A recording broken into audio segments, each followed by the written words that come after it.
Kidlat News Updates. Mga balita ngayon, dalawang hold-upper patay sa engkwentro sa Catbalogan, Samar. Kaarawan ni dating Pangulong Rodrigo Duterte ipinagdiwang sa Davao City at sa The Hague sa the Netherlands. Simbahang Katoliko itatayo sa Pag-asa Island. Ako po si Cesar Soriano para ihatid ang nangungunang mga balita sa buong kapuluan ngayon. Patay ang dalawang hold-upper matapos manlaban sa Barangay 3 Poblasyon, Catbalogan City, Samar noong gabi ng Marso 28. Ayon sa pulisya, nagdeklara ng hold-up ang mga armadong suspect sa loob ng cashier's area ng Grand Tours Terminal at tinangay ang pera at mga cellphone. Nakarinig ng putok ang mga pulis na malapit lang sa lugar kaya agad silang rumesponde. Hinabol ng mga tauhan ng terminal ang mga suspect na nauwi sa palitan ng putok kung saan nasugatan ang dalawa. Idineklarang dead on arrival ang isa sa ospital.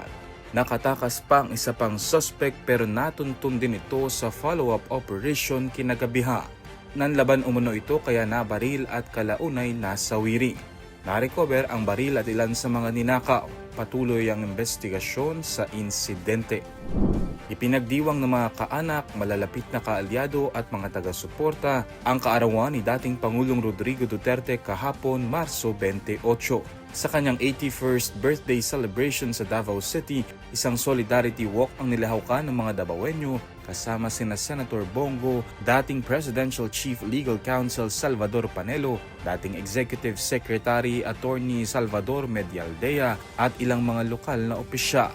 Habang nasa kalagitnaan ng kanyang speech, sumama ang pakiramdam ni Medialdea dahilan para isugod siya sa ospital. Sabay ding ipinagdiwang kahapon ang founding anniversary ng Davao City na dinaluhan ng pamilya Duterte kabilang si Vice President Sara Duterte at Mayor Baste Duterte. Nakiisa rin sa pagdiriwang ang ilang kongresistang sina Representative Leandro Leviste, Representative Kiko Barzaga at ilang mga personalidad. Samantala sa International Criminal Court o ICC sa The Hague sa the Netherlands kung saan nakapiit ang dating Pangulo, nagtipon-tipon ng mga taga-suporta kasama ang anak nitong si Davao City 1st District Representative Paulo Pulong Duterte. Nagpasalamat si Pulong sa patuloy na suporta ng mga Pilipino sa kanilang pamilya, lalo na sa panalangin para sa kalusugan ng kanyang ama. Ayon kay Pulong, maayos ang kalagayan ng dating Pangulo at inaalagaan ito ng mabuti sa loob ng pasilidad. Magsisimula na ang konstruksyon ng isang simbahang Katoliko sa Pag-asa Island sa Kalayaan, Palawan para sa mga residente nito.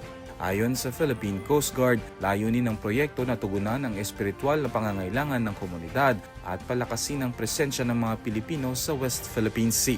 Pinangunahan ng groundbreaking ceremony na dinaluhan ni Bishop Socrates Mesiona, dating Supreme Court Associate Justice Antonio Carpio at mga kinatawan ng lokal na pamahalaan ng Palawan at Palawan Council for Sustainable Development. Sinabi ni PCG spokesperson Rear Admiral J. Tariela na simbolo rin ito ng pag-asa, katatagan at pagkakaisa ng mga naninirahan sa isla. Bahagi ang proyekto ng mas malawak na hakbang ng pamahalaan upang paunlarin ang komunidad sa pag-asa, kabilang ang pagpapaganda ng pasilidad tulad ng airstrip at pabahay. Para sa Kidlat News Channel, ako si Renzel Lenon, nag-uulat. Ako po si Cesar Soriano kasama nyo sa bawat pagputo ng balita.